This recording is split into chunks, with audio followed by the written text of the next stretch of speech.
Well, hello, neighbor. Man, dirt bikes and business. Dirt bikes and business, man. So I know everybody loves some stories. Y'all like some stories? Alicia, you like some stories? Hey, if you're watching this, man, please share this out. Put a hashtag shared if you shared it out, or hashtag here if you're watching. But man, dirt bikes and stories. Dirt bikes and business. So here's a little story about dirt bikes and business. So I was, Brad, what's up, brother? I posted a question earlier today about coaches and mentors for a reason. You know, in my 20s, I used to race motocross, a lot of dirt bikes. You know, jumps the big hills, dirt piles, and stuff like that. I hired a coach, to teach me, to help me, because I knew there was stuff that I didn't know. So I actually hired a coach when I was in my 20s to help teach me how to ride a dirt bike and how to ride a dirt bike faster. And so how business and dirt bikes. Okay, so this is a story of a race. Man, holy crap, it's almost 20 years ago now. And so I tagged Tommy Hahn in this video because he's the guy that that was in this race as well. So it was about 20 years ago. This kid, Tommy Hahn, he was kind of what you would call a phenom. He grew up here in Kansas, and I mean, him and his brother are just outstanding motorcycle riders. To the effect that they've ridden for factories. They've had factory careers where they rode for big companies, got paid big money for riding a dirt bike, for racing a dirt bike really well. So when Tommy, he may have been 17, 18, I don't remember how old he was, but he came to a local track that I was racing at. We were racing in the same class, and we were starting on the same gate.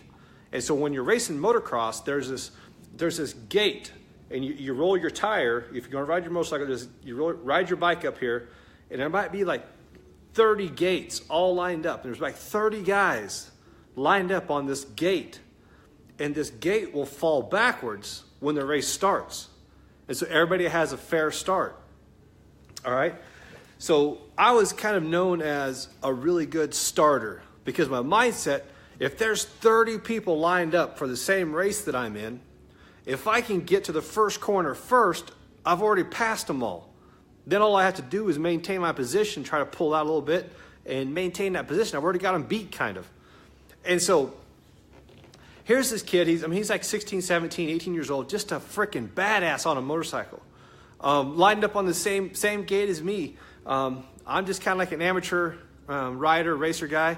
But I knew that in order to beat this guy, I had to get to the first corner first.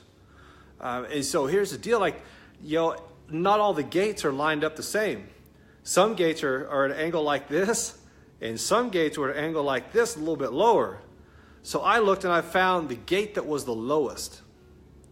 The lowest gate means I can take off sooner. I can take off quicker. I can get a jump out the gate. That's where the expression like that comes from. And so that would make my race, my competition, easier. And so we're all lined up on this gate. There's about 30 of us, all lined up together, man. Our engines are revved up. It's loud. It's noisy.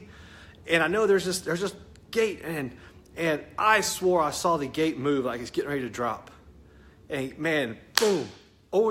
I didn't realize I jumped the gate at the time, but after I took off about 100 feet out, I realized I jumped the gate.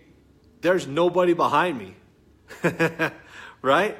There was nobody behind me because I jumped out so hard and so fast that it was dead silent. Because if all 30 guys, if the gate dropped and everybody took off at the same time, man, it is just a mad roar. 30 motorcycles all heading to the same corner at the same time. Whoever gets there first, man, right, Shanor? Whoever gets there first kind of has the advantage. And so here I am. I didn't realize I jumped the gate. All I knew is I'm gonna give myself as much advantage as humanly possible. And so I did. Boom, out the gate I went. Dead silence because I jumped the gate. Man, my gate was only about this high off the ground. Normally they're like almost 1.5 feet. I'll wheel it over and away I go. It's dead quiet.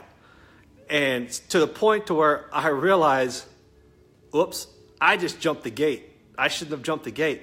But you know what? About just maybe less than a second later, I hear a snap. That means they dropped the gate and the other 29 guys are coming. So what does Frank do? I hammer down. I keep going. Because I was out there in the silence, in the quiet, like an unfamiliar zone. Because I knew I'd given myself an advantage. I knew I saw the opportunity. I knew I took action. And I just, bang, I did it. And so today I posted about, I'm ready for a coach, for a mentor, because I'm in that quiet space. I'm in that unfamiliar space, that unfamiliar zone. Because I started this business that you see right here about 15 years ago. It's a trade, working with my hands. That's how, my hands are really smart. This, not so much. My hands are really smart. And so that's how I make my money. And I've done that for 15 years. And so you guys have all seen the Baby Beard Club, man, the beard oil. That's our new territory. We got a fucking outstanding product. Everybody that has tried it loves it. And so what we did there is I saw the opportunity. I knew that I need to take advantage of that opportunity of getting a head start. And what that means is that nobody's doing what we're doing. And enough people are seeing what we're doing that they really want to help us. They want a piece of that pie. They want to say, man, we like what you're doing. And so, yeah, man, we got to hustle. Ain't that right, Nico? And so we got to hustle because the competition will be coming. There'll be that snap. The gate will drop. And there'll be 100 other companies just like ours. But for right now, we got the jump. And by doing this right here, doing enough of this, there's people that see me swinging, see me hustling, see me, going to San Diego, see me going to Las Vegas, see me going to Las Vegas, see me going to Phoenix, see all these different things. They know, man, that Frank Sell, that dude ain't going to quit. Because I don't just talk about it, man. I don't just talk about it. It's do what you see me doing, not what you see me talking about. And you guys see me taking a lot of action. And so that's when this quiet space was just like that time I jumped at the gate, whatever it was, 15 years ago, almost 20 years ago, between 15 and 20 years ago. I knew there was a superstar on the gate right next to me. I knew that if I didn't give myself as much advantage as possible, I was done for. I was done for either way. About 4 corners in, the dude smoked me. But I knew I owed it to myself to give myself every advantage that I could. And so, man, I jumped that gate ahead of the competition. I was out there. It was dead silent. And when I realized it was silent, the gate dropped, and here comes 30 more people just like him. And I took off running. I took off just going as fast as I could till I couldn't anymore. And so that's what dirt bikes and business have in common. Is we launched this product. Now the market knows. Now the market sees. And I'm already seeing other people out there. Oh man, I see. And so I know. And so through doing this right here, through doing these Facebook stuff, Facebook Live, social media, there's people that are saying, hey man, I like what you're doing. I like you, You're out there franking it up until you win. That's what you got to do. You might be Nico, you might be Fast Jimmy, man. Go do whatever. You got to do it. Frank it up until you win. And so that's the dirt bike. Is like a business. If you see the opportunity, they're coming. You owe it to yourself. You owe it to your family. You owe it to the idea. Because I love what Grant Cardone says, man. Opportunity is not missed. It's caught by the person that is ready to take action. That's my middle name. As far as you know. Anyhow, man, I was just thinking about that while I was finishing up some work here tonight. I just wanted to lay that out there. So if you're just coming in, man, share this out. Because I know there's people out there that have an idea that maybe they haven't taken action. Maybe they haven't taken enough action. There's a lot of talk. It's easy to talk. It's easy to talk until you realize shit, man, I should have done something. Then it hurts. Then it starts like, man, somebody else came out with that same idea. Then it's not easy to talk anymore because you realize you should have jumped the gate and hauled ass. That's the message.